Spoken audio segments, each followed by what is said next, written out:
Another day, another set of newly revealed cards. Cards that are new, but cards that are also the exact same. Honestly, I yearn for the days of old, the days of 2K20, even 2K21, where I would make these kind of preview videos for content that was coming out the next day, and I would be so excited, so speculatory of what we're gonna see because we just didn't know. Sometimes they would drop things as a surprise. Back in 2K20, I'm not saying it's a good thing that they used to drop 4 or 5 packs a week. It's probably a bad thing, realistically. But at least I always had something to speculate on. But the last 2 seasons have been very stale as far as packs go. I mean, really all year. It's like we're getting Tuesday packs and we're getting Friday packs. And it's like we can kind of predict what they are. Anyways, I'm rambling. It's your friend Cheap Ludes. Endgame Giannis Antetokounmpo packs, hooray! We got Poku and Josh Giddy, so we got a little double thunder from down under. Well, that does make sense for Giddy. It doesn't really make sense from Poku. I guess Poku's from insert Eastern European country here. I actually have no idea. Josh Giddy, I mean, he could moonlight as like a male stripper in his spare time. I don't know what he's up to be honest. I feel like Josh Giddy dates MILFs. I don't know why I think that. He just kind of gives me the vibe of like some dude who only dates women in their 40s exclusively. Poku, I'm not really sure what his sexual preferences are. I have no idea. Maybe he likes 45-year-old women. Maybe he likes Insta models. I don't know. Then we got the Gasol brothers out here. I'll be honest, I feel like it's sacrilegious to have Pau Gasol be an invincible in his Memphis jersey instead of his Lakers attire. Or if we really wanted to troll people, Bulls Pau Gasol. But I just feel like Pau didn't really reach those heights in Memphis, It's kind of an issue I've had with some of the Invincibles that we've seen, or some of the higher tier cards this year. It's like, the point is to make them their highest overall at the point in their career when they were the best. Even if they don't warrant that rating, at least put them in a time and place that they were at their best. It wasn't Memphis. It was whatever. Marc Gasol and Pau Gasol should be really good. I feel like at this point, you should probably just let Pau Gasol play small forward due to the fact that people are running Wemby and what is going to be Bol Bol. But at the end of the day, am I a developer? No. So whatever. Then we got Kirilenko. That's cool. We got double European action with him and Drazen. I like that Drazen got an invincible because it's RIP to the legend. It's nice to see him get some recognition and get a 99 overall invincible. That's cool. Andre Kirilenko, I feel like people would be more excited if his last Dark Matter didn't just come out within the last 6 weeks, and B, wasn't basically an invincible anyway, and C, there wasn't incredibly cracked out shooting guards at this point. So let's review the cards. We'll start with Poku, the human Marlboro Light himself. 7 foot, 7'3" wingspan. I actually just ran this pink diamond Poku in limited last week. He's still good. He's still got it. His release kind of sucks, obviously, so they're not going to give him the Poku release. If I had to guess, I would say probably Kuzma base, or, we'll speculate on the releases in a second. I mean, they're going to change his dribble sigs for sure. He's not an invincible card, but I mean, he might as well be. I mean, if you look at Garland and look at Varejao. I think they'll probably give him Montrezl Harrell or Kuzma or something, just a scrappy big man release, which I personally like those significantly more than KPJ. I've talked about this a bunch of times. Now, Poku should be really good. He'll probably be a very, very top tier budget small forward. The reality is, with Giddy and with Poku, outside of the center position, because none of the centers that can hang with Yao or even remotely close are going to be affordable. Outside of the center position, you're starting to be able to build a very, very, very solid extreme budget team. If you run, I'm assuming Giddy will be really good. Poku will be really good. So if you run Giddy, who would be the shooting guard? The budget shooting guard of choice. A Zer Thompson, probably, right? One of the Thompson twins. Yeah, he's really good. Let's just say one of the Thompson twins or something is 6,000 MT. Poku, Anderson Varejao, and then hopefully we get a center that you can run. You can compete with God Squads with that team. You can, for sure. Anyways, back on track. Poku should be really good. He's basically going to be 99 everything. Cool. Giddy I'm excited about because he's 6'8" with a 7-foot wingspan, but he actually looks a little bit bigger than 6'8". I ran this high-res Giddy forever. By the way, high-res is the worst card art of the entire year. No question. I'm thinking about doing a card art tier list I was actually just thinking about this earlier. Somebody suggested it in the live chat. So I'm thinking about doing that. So let me know down in the comments if you're interested in like a 2K23 card art tier list. I might do a card art tier list for like dating all the way back to 2K20. I'm thinking about it. So let me know if you want to see that video. I would enjoy making it, so maybe I'll just do it anyway. But I'd still like to hear some positive reinforcement. Giddy should be good. I don't know what jump shot they're going to give him. I think they gave Penny Derrick Rose base, so I could maybe see like Derrick Rose. What did Manu have? Karis LeVert. I could see Karis LeVert as well. What's another release? What did they give Stackhouse? Kentavious Caldwell Pope. Maybe. There's a lot of different possible releases that we could see. I'm just not really sure what they're going to do exactly. They are going to change his release for sure, I would assume. But I don't know what they're going to change it to. What did Doug Christie have? Maybe like LaMelo? Honestly, I would love LaMelo. That would be ideal, personally. LaMelo would be probably my personal choice if they are going to change it to something more meta. Which Giddy's release kind of sucks, so I actually really hope they change it. I like Doug Christie, but Giddy's going to be a problem. I promise he is. He's going to be so good. I'm so excited for Giddy. Let's talk Invincibles. Pau Gasol. I'm assuming they change his release.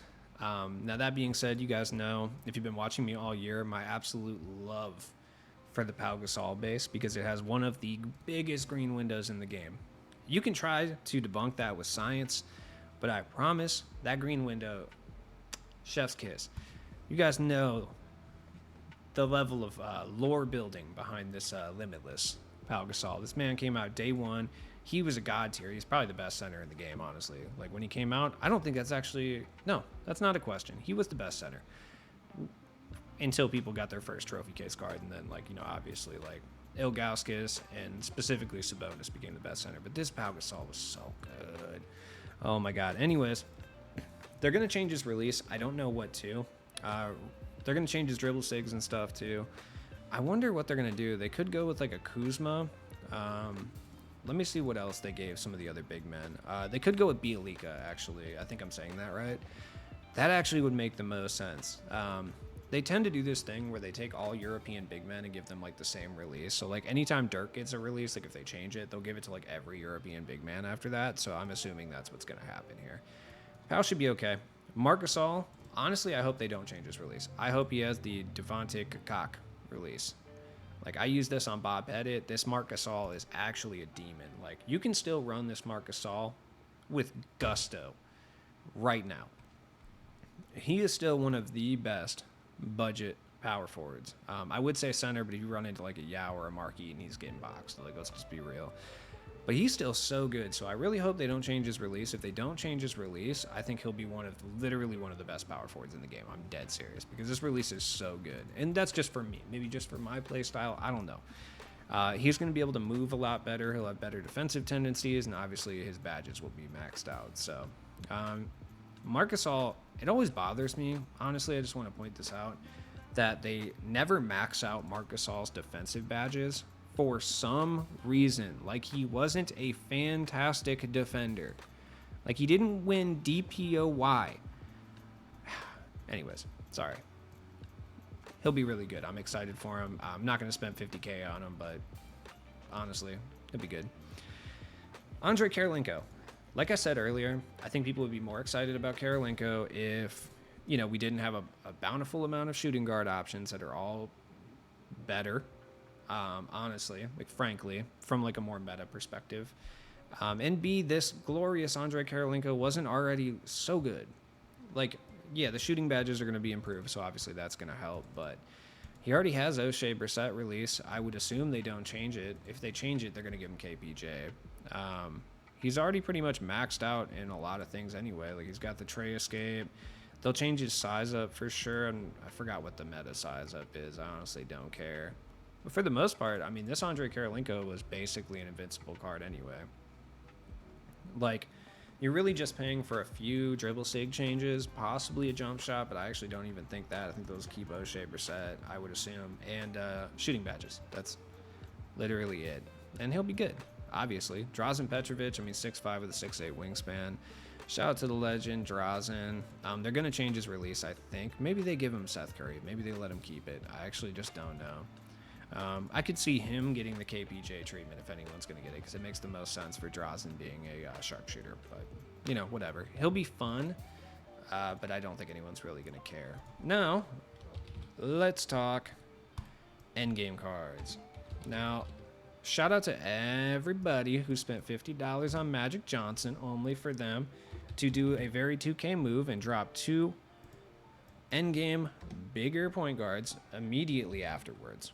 Like literally the same week. So we'll start with Dirk. 7'1", 7'3" wingspan. He does play the small forward, which is cool. Kind of what I said about Poku. It's just like, the thing about Poku is he will be a good budget small forward, but it's like Wemby exists, so we're at the point that if you're 7 foot tall and you're running the small forward, people can literally be like, I don't know, he's too small. That's crazy. That should never happen. Anybody who's 7 foot tall should never be thought of as quote unquote too small or not meta at a position. You know, that's nuts. 2K needs to do something to make that not happen. But Dirk looks bigger than Poku, which is why I'm bringing it up in the first place, because he's a little more stocky, a little girthier, which I recognize sounds not great when I say that out loud. But Dirk's got a bigger player build, basically. I actually didn't mind the Bielika release, but they're obviously going to change it to KPJ, and he'll be really good. I don't think he's going to be like a top tier small forward or anything, but he is 7'1" with a 7'3" wingspan. I could see him being like a very, very, very good power forward. That's an option. I will say he'll be the least selected out of the option pack, though. Giannis, 6'11", 7'4" wingspan. He's 242, so he should be able to move relatively well. Not the best, obviously, but relatively well. And he's going to be a problem. Just think Ben Simmons. Think about how annoying Ben Simmons was, and now give him a meta jump shot every badge in the game and make him Giannis, basically. This card is going to be absolutely infuriating. He's going to be nigh impossible to score on. Obviously, you can just rim run in this game, so you'll be able to score on him, but he's just going to always get in the way, and he's going to be huge, and good luck shooting threes because he's going to contest every single thing, and if you're not rocking someone who's at least the same height or slightly bigger, like, he's just going to contest it, so it sucks.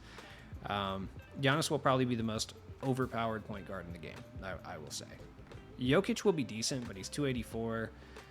It's just, I don't think anyone's really going to run Jokic, because why would you run Jokic when Giannis is right there? Like, Giannis is going to be the superior endgame, in my opinion. Like, Jokic is going to have the bigger, stockier player build, but Giannis is going to be ridiculous, man. I actually really like the Eric Paschall release. Like, all these nice releases we talk about.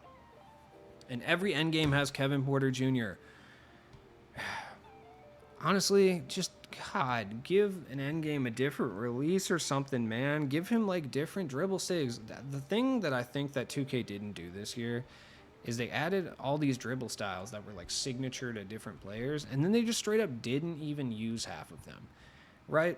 Or they put them out with, like, 1 or 2 cards and then just gave everyone Michael Jordan dribble style. Like, where's the Chris Paul, man? I remember John Morant was okay. I didn't mind John Morant. I mean, Michael Jordan is definitely the best, for sure. Like, let's not get it twisted, but, like, it would have been nice to see some other guys with, like, Iverson dribble style and, like, Chris Paul. Like, the Flash Forward guys had Chris Paul, so that was cool. I thought they were going to, like, kind of spice it up a little bit from that point. Anyways, sorry, going off on a tangent. Jokic should be good, but there's really no reason to select him when you have Giannis available, is what I'm saying, right? Bol Bol. All Bol Bol's going to do is replace literally this Bol Bol in people's lineups. Like, that's just how it is. I think the one thing Bol Bol might do is he might cause a lot of people to move Wemby down to the power forward to run endgame Bol Bol at the small forward. That would be my guess anyway. But then again, a lot of people run their offense through Wemby, so maybe not. Maybe he'll come in and play power forward, or, which is always a crazy thing when you think about, people are going to spend $50 for a bench small forward in July. Bol Bol is going to be good, though. I mean, 7'2", 7'7" wingspan. It's funny. This Bol Bol, when he came out, there was no jump shot in the game that I was greener with, I swear. And then for this Bol Bol, I literally can't shoot with him. I don't know if it's because I'm used to, like, faster jump shots or what. It's just, like, such a weird phenomenon, to be honest. Bol Bol should be incredible. It's not exactly surprising. He's been, like, one of the most dominant cards in my team for the last few years, so With that being said, let's go take a look at what I can only describe as minor market implications. You know, I'm still really upset that we didn't get an invincible Greg Ostertag. I really thought this was the time. I thought it was coast to coaster tag time. I really did. I thought this was the time of the Ostertag. And then they hoed me, and we have no Ostertag. Anyways, let's start with, I mean, Dirk. Is Dirk affecting anyone's price? No. I would say that's a hard pass on that. I don't think he affects anyone's price. I'm not kidding. Dirk will be the least selected out of the option pack and probably the most pulled from packs due to that exact same fact, right? Rhymes. I don't know if he specifically affects the price of anyone. Maybe like Paolo, I guess. Like, I suppose. I don't think I've run into a Paolo yet. I'm pretty sure I've run into most other endgame cards, like in the wild, you know, out in the game. I definitely ran into Tim Duncan for sure. He was actually really good. I have run into a D-Rob, Paul George, of course, Luka, yes. I ran into one Jimmy Butler. Actually, I take that back. I haven't run into Dwayne Wade at all. But Shaq, Kobe, Magic, Bill Russell. I don't think I've run into a Larry Bird. So the three I haven't run into are Larry Bird, Dwayne Wade, and Paolo. But Paolo's been out for so long, and he was only the second endgame card, and I still never ran into him. That's just crazy to think about. So yeah, I don't really think Dirk doesn't affect the price of anyone. Now, Giannis and Jokic, they automatically affect the price of someone. And that's Magic Johnson. Immediately, Giannis is going to be that's going to be the hot young point guard, you know? Now, that being said, Magic is still a little bit smaller, so he still maybe moves a little bit better. I'm not necessarily like a 2K scientist, okay? So if you have a better understanding of that, please jump in the comments. Magic will still probably be like the second best point guard in the game, but if you really want to just be a toxic sweat lord, then you'll just run Giannis and Jokic. Like, well, let's be real. And Magic will be thrown to the wayside like a piece of trash. He's still going to be good, though. Obviously, he's an endgame card that's 6'9". It's not like he's going to be bad or anything.